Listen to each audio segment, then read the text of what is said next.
Assalamualaikum warahmatullahi wabarakatuh. Saya Endah Juwita dari program studi PIAUD. Yang terhormat Bapak Setia Budi Daryono MSy dan teman-teman yang saya banggakan. Di sini saya akan mempresentasikan materi usul fikih mengenai Mashadir Ahkam Mukhtalaf atau sumber-sumber hukum Islam yang diperselisihkan.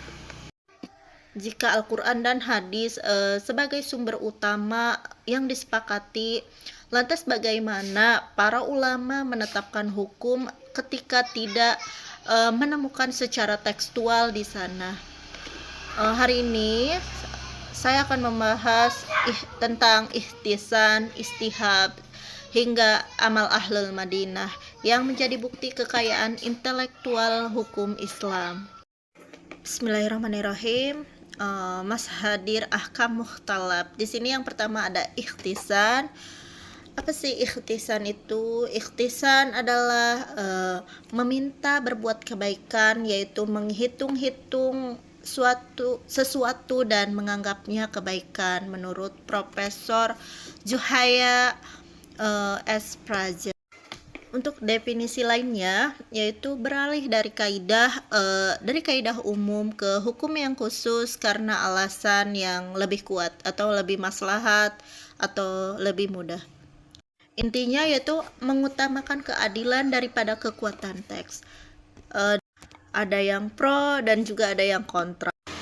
Dimana yang pro ini atau yang menerima ikhtisan itu yaitu mayoritas mazhab Hanafi dan Maliki dan Hambali. Mereka menganggap ikhtisan adalah cara mencari ruh syariat untuk memudahkan manusia.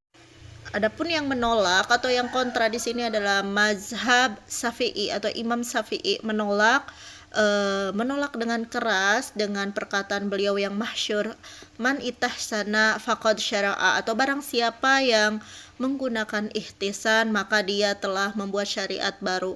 Beliau khawatir hukum didasarkan pada logika atau hawa nafsu semata, bukan karena wahyu. Mukhtalaf berikutnya yaitu ikhtisab, yaitu menetapkan hukum yang sudah ada sampai ada dalil yang mengubahnya.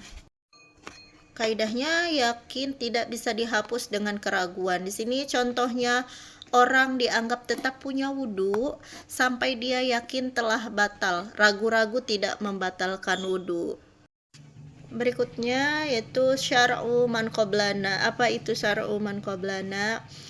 Yaitu syariat terdahulu, di mana hukum syariat para nabi sebelum Nabi Muhammad Sallallahu Alaihi Wasallam, misalnya seperti Nabi Musa, Nabi Isa. Aturannya di sini hanya berlaku bagi kita jika dibenarkan atau dikonfirmasi oleh Al-Quran atau hadis. Contohnya di sini ada perintah qisas atau hukuman yang setimpal, dan puasa sudah ada di syariat sebelumnya dan diteruskan.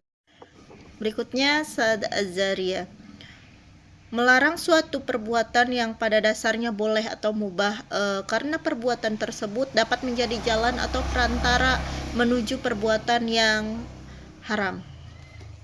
Tujuannya yaitu mencegah terjadinya kerusakan atau mufsadat. Adapun contohnya di sini yaitu dilarang mencaci maki Tuhan agama lain agar tidak membalas mencaci Allah Subhanahu wa taala.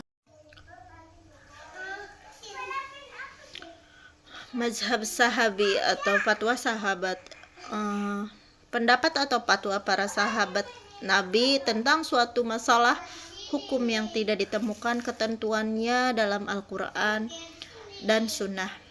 Alasan digunakannya, sahabat adalah orang yang paling dekat dengan Rasulullah. Mereka mengetahui ashabun nuzul, sebab turunnya ayat dan konteks syariat. Berikutnya ada amal ahlul Madinah, yaitu kesepakatan praktik ibadah atau muamalah yang dilakukan oleh penduduk Madinah pada masa-masa awal Islam. Kekhususannya itu sangat dipegang teguh oleh Imam Malik atau mazhab Malik. Kesimpulannya, Kelima sumber ini membuktikan keluasan hukum Islam dan digunakan oleh para ulama untuk menjawab masalah yang tidak tertulis secara tekstual di Al-Quran. Baik, terima kasih. Wassalamualaikum warahmatullahi wabarakatuh.